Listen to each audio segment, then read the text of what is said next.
Boa noite. Boa noite. A irmã da Cida, né? Ou é cunhada.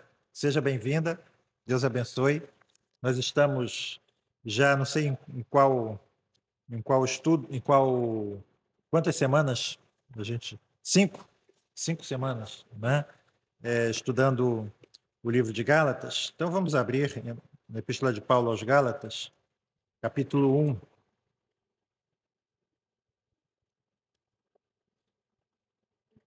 Então nós já vimos os versos de 1 a 10.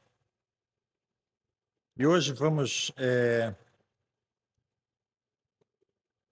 ler do 11 até o final, até o verso 24. Vou ler aqui, irmãos. Gálatas 1, do 11 a 24. É o bloco que nós vamos nos deter. Mas faço-vos saber, irmãos, que o evangelho que por mim foi anunciado não é segundo os homens, porque não o recebi, nem aprendi de homem algum, mas pela revelação de Jesus Cristo. Porque já ouvistes qual foi antigamente a minha conduta no judaísmo, como sobremaneira perseguia a igreja de Deus e a assolava. E na minha nação excedia em judaísmo a muitos da minha idade, sendo extremamente zeloso das tradições de meus pais. Mas, quando aprove a Deus, que desde o ventre de minha mãe me separou e me chamou pela sua graça revelar seu filho em mim, para que o pregasse entre os gentios, não consultei a carne nem o sangue, nem tornei a Jerusalém a ter com os que já antes de mim eram apóstolos, mas parti para a Arábia e voltei outra vez a Damasco. Depois, passados 3 anos, fui a Jerusalém para ver a Pedro e fiquei com ele 15 dias. E não via nenhum outro dos apóstolos, senão a Tiago, irmão do Senhor.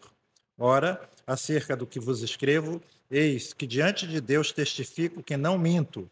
Depois fui para as partes da Síria e da Cilícia, e não era conhecido de vista das igrejas da Judéia que estavam em Cristo, mas somente tinham ouvido dizer: aquele que já nos perseguiu anuncia agora a fé que antes destruía. Amém, irmãos. Vamos lembrar aqui, em primeiro lugar, qual é o tema, né, da Epístola aos Gálatas. Qual é o tema central, digamos assim, dessa epístola, que está aí no capítulo 5, verso 1? Estáis, pois, firmes na liberdade com que Cristo vos libertou e não torneis a colocar-vos debaixo do jugo da servidão. Esse é o tema da epístola, né? E nós vamos lembrar também que a Epístola aos Gálatas é dividida naturalmente em 3 sessões de 2 capítulos cada um. Então, a primeira sessão nós vimos, o apóstolo Paulo apresenta esse tema, o tema da liberdade. Na segunda sessão, os capítulos 3 e 4, o apóstolo Paulo defende esse tema, a liberdade. E na terceira sessão, o apóstolo Paulo vai aplicar a liberdade à vida do cristão. Então, a primeira sessão é pessoal, ele apresenta o tema e ele defende também a sua autoridade. A segunda sessão é polêmica, é argumentativa, e a terceira sessão é a sessão prática, né?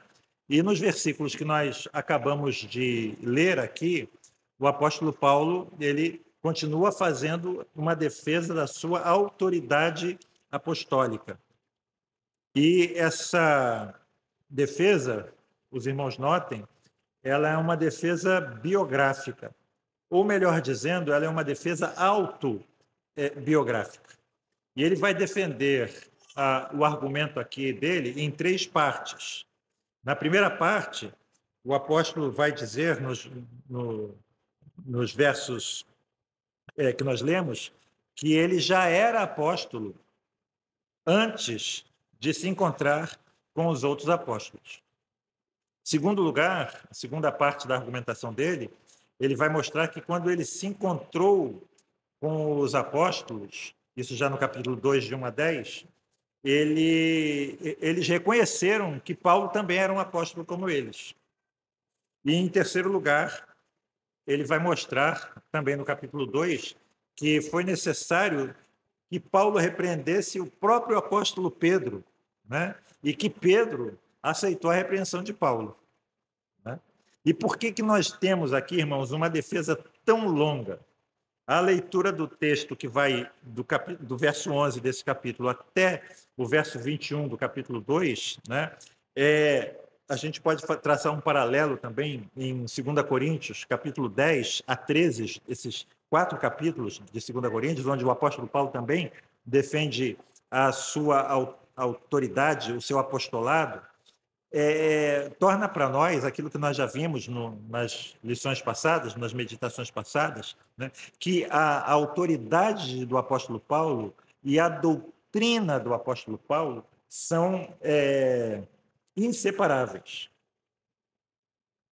Se Paulo não é quem ele diz que é, então os 13 livros que ele escreveu não têm autoridade nenhuma, não tem valor nenhum. Então, ao afirmar e ao reafirmar o direito que ele tinha de ser chamado de apóstolo, né, não era o que motivava Paulo não era um desejo de ser engrandecido, né, mas deixar claro para aquelas pessoas, para aqueles irmãos do passado, que o evangelho do apóstolo Paulo, a doutrina que ele pregava, não era de origem humana, mas era de origem divina.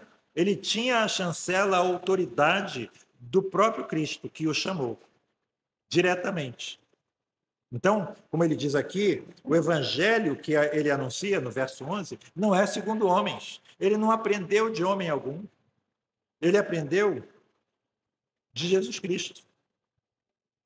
Ele aprendeu de Deus pela revelação de Jesus Cristo. Então, nós devemos ler essas palavras aqui dos versos 11 e 12 em conexão com o anátema que ele está lançando aqui contra quem prega um evangelho diferente. Aqui, irmãos, nos versículos que nós vamos ler, e aqui é preciso que você tenha clareza de mente, de olhos, para ver, porque a gente já viu aqui muitas vezes, eu sempre gosto de citar Spurgeon aqui, lembram que uma mulher chegou para ele e disse assim, essa doutrina da eleição que você tanto prega, eu já li a Bíblia 30 vezes e nunca vi isso que você está pregando.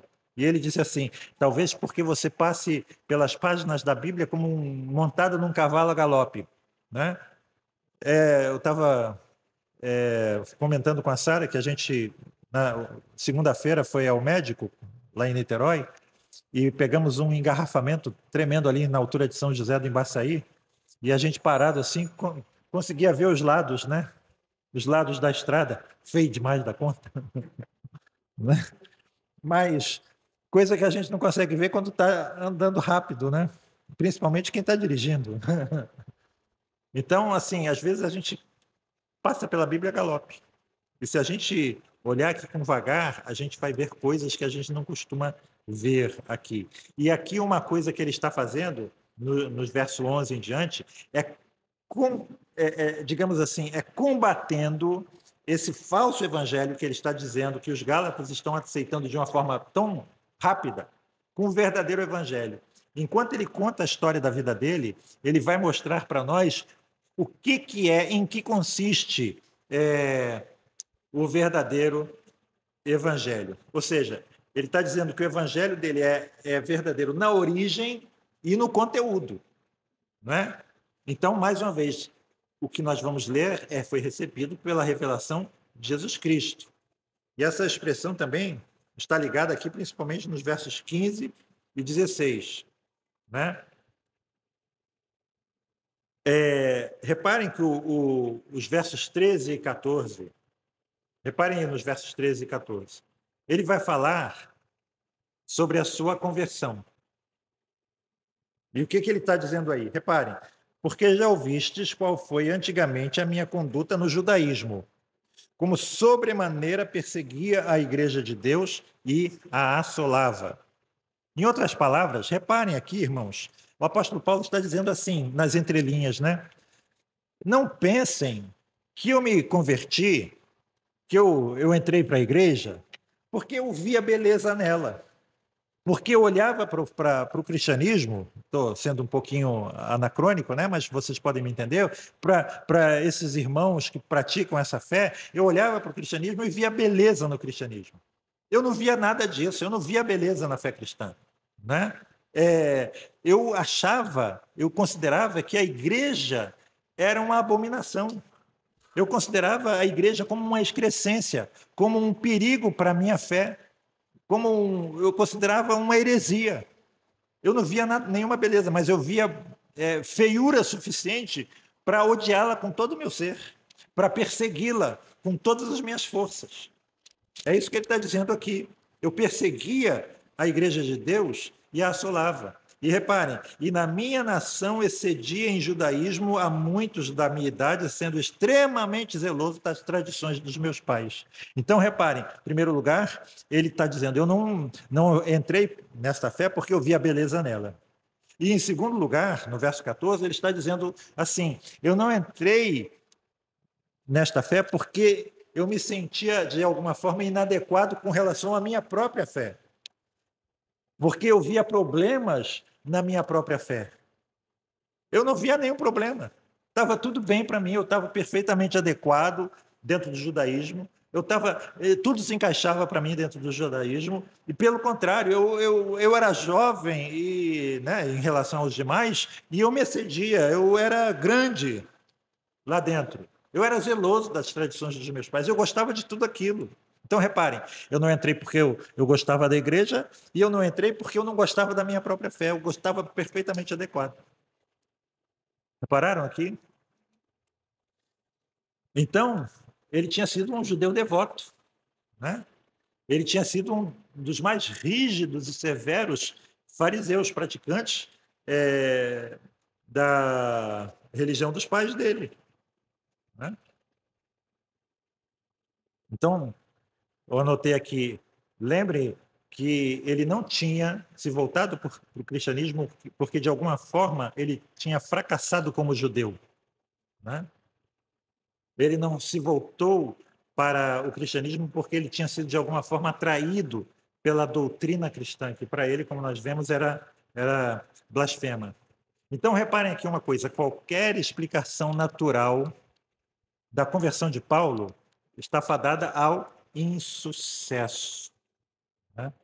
A única explicação para a conversão do apóstolo Paulo, ou a única explicação para qualquer outra conversão verdadeira, está aqui no verso 15. Reparem aqui, irmãos, eu estava dando uma olhada na Bíblia do Tiago, né, da Almeida Revista Atualizada, há um pouquinho, mas aqui na nossa, né? Reparem, começa assim, mas quando aprouve a Deus, que desde o ventre da minha mãe me separou e me chamou pela sua graça a revelar seu filho em mim, verso 16, né? Então, na nossa, eu uma vez já falei sobre isso, eu disse assim, olha, aqui nós temos um longo aposto, né? O apóstolo Paulo era dado essas digressões, né? Ele começa a falar uma coisa, de repente ele coloca um outro pensamento no meio, aí interrompe o pensamento de novo e continua o pensamento que ele estava iniciado antes aqui. Então aqui há um longo aposto. Então quem não botou ainda, coloca aí na sua Bíblia. Antes desse que, mas quando aprove a Deus que, desde o ventre da minha mãe, nós usamos aqui, viu, Tiago, a Bíblia da Almeida ACF, Almeida Corrigida e Fiel, certo? Depois a gente diz os motivos pelos quais nós usamos esse texto aqui. Então, antes do que, abre parênteses, certo? E fecha o parênteses, o aposto se fecha depois da palavra graça, certo? Então, o pensamento dele é o seguinte, mas quando aprove a Deus revelar seu Filho em mim, certo?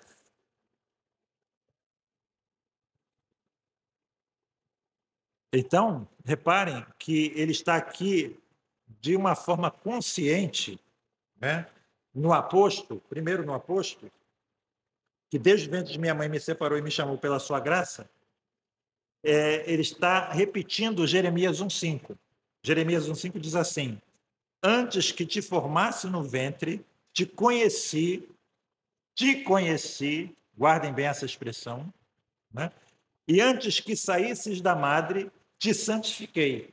Olha só aqui uma das bases do batismo dos filhos dos crentes, certo? Antes que você viesse à luz, eu já tinha te santificado. Antes que você se formasse no ventre da sua mãe, eu já tinha conhecido você, né? O que significa conhecer aqui? Conhecer tem vários significados, incluindo ter relações sexuais. Quando diz lá que Adão conheceu Eva, ele teve relações com Eva, né?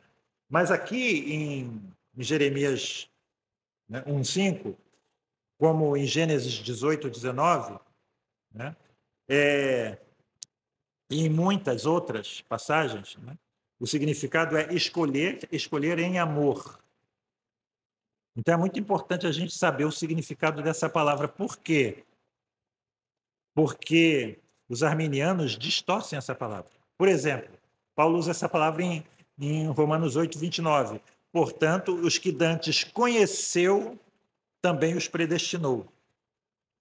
Certo? Lembra quando eu falei aqui do meu primeiro pastor, presbiteriano, muito amoroso, né? Me fez muito bem em muitas áreas, mas era um arminiano. E quando eu comecei a ler a Bíblia e comecei a ver essas palavras aqui, predestinou, eu falei, o que é isso, reverendo? Aí ele disse, não, por exemplo, os que dantes conheceu, Deus lá na eternidade conheceu, soube que você ia aceitar Jesus, e com base nisso te escolheu. Certo? Então ele te predestinou porque ele sabia que você ia aceitar Jesus. Então essa é a explicação distorcida do versículo, da palavra conhecer, né? Conhecer aqui é saber, dizem eles, né? Mas essa palavra aqui é escolher, escolher em amor. Por exemplo, Amós 3:2, de todas as famílias da terra, só a vós tenho conhecido, disse Deus por intermédio da boca de Amós ao povo de Israel. O que significa isso? Que Deus não conhecia, não tinha conhecimento, não sabia que outros povos existiam? É evidente que ele, como ser onisciente, ele sabia, né? Mas o significado está em Deuteronômio 7:6, porque povo santo és ao Senhor teu Deus, o Senhor teu Deus te escolheu para que lhe fosses o seu povo especial dentre todos os povos que há na terra. Deus escolheu Israel para ser o seu povo especial dentre todos os povos que há na terra. Salmo 33:12. Bem-aventurada é a nação cujo Deus é o Senhor, e o povo ao qual ele escolheu para ser sua herança. Aqueles que praticam iniquidade, diz Jesus em Mateus capítulo 7, verso 23, o quê? Nunca vos conheci. Certo? Então, mesmo que eles tenham expulsado demônios, mesmo que eles tenham profetizado, mesmo que eles tenham efetuado maravilhas, né? Eles não foram conhecidos pelo Senhor Jesus. Eles não foram eleitos em amor. As minhas ovelhas ouvem a minha voz. Mas ele disse aos fariseus, vocês não ouvem a minha voz, não me seguem, porque não são das minhas ovelhas. Né? Então, reparem, irmãos, aqui uma coisa importante aqui, tirando o aposto aqui, mas quando aprouve a Deus revelar seu Filho em mim. Paulo não está dizendo aqui assim, mas quando aprouve a mim aceitar a Jesus. Não é a última palavra, não foi a palavra de Paulo. Paulo estava indo para Damasco. Para quê? Para perseguir os cristãos, para prendê-los, para executar, como ele diz, para assolar a igreja. E ele foi, entre aspas, né, atropelado pelo Senhor Jesus. Ele não estava esperando nada daquilo, não é? Então não aprove nada a ele. Quando aprove a Deus, não é quando aprove a mim. Quando aprove a Deus, o quê? O que aprove a Deus? Revelar. Revelar. Lembra de Jesus? Graças te dou, ó Pai, porque revelaste.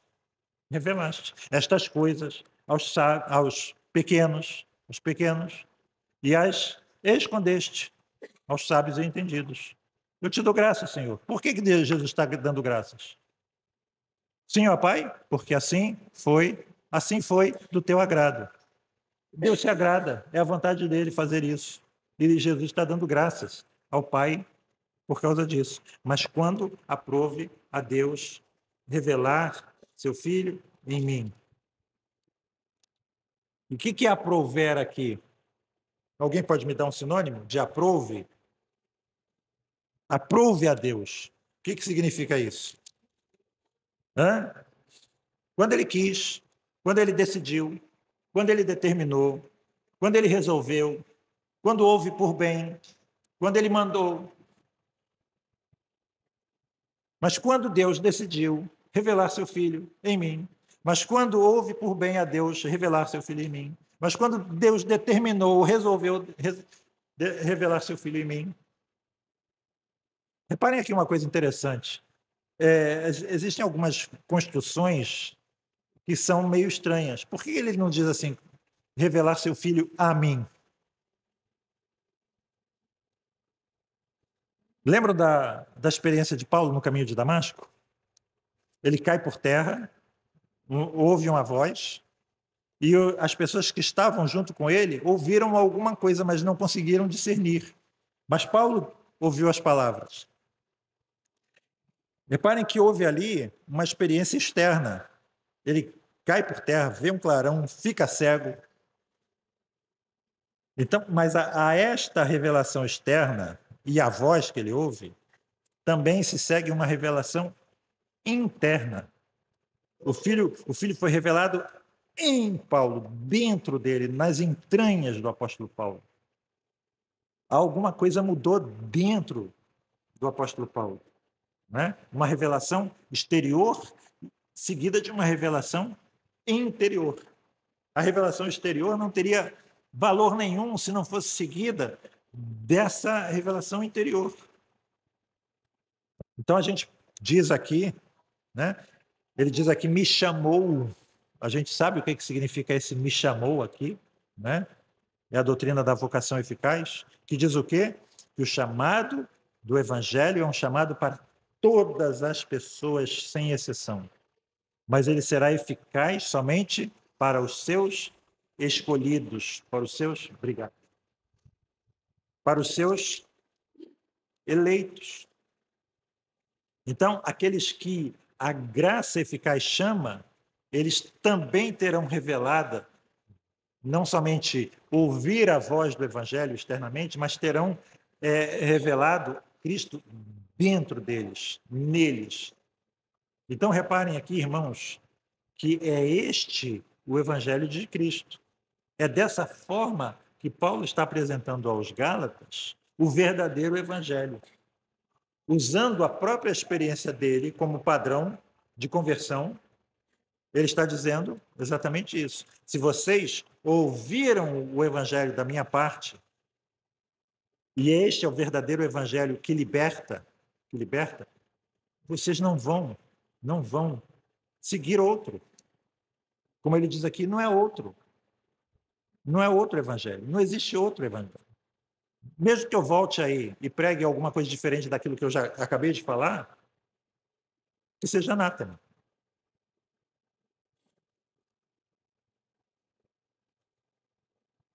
Então, esse é o verdadeiro evangelho. Vamos terminar por aqui. Na semana que vem a gente continua, tá bom? É bom a gente ir com calma, né? É bom a gente ir com calma, porque eu sei da minha própria experiência quando eu comecei a ouvir essas coisas. Né? Normalmente, o que acontece? E isso é uma coisa interessante, né? O verdadeiro evangelho sempre vai provocar em nós uma reação inicial negativa. Por quê?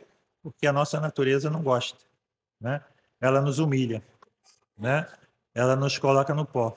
Por isso que é bom sempre, mais uma vez, lembrar aquilo que Spurgeon disse. Nós não conseguimos ficar em pé, nós nunca vamos poder ficar em pé diante de Deus sem que primeiro nós beijemos o pó, né? Sejamos lançados com o rosto no pó.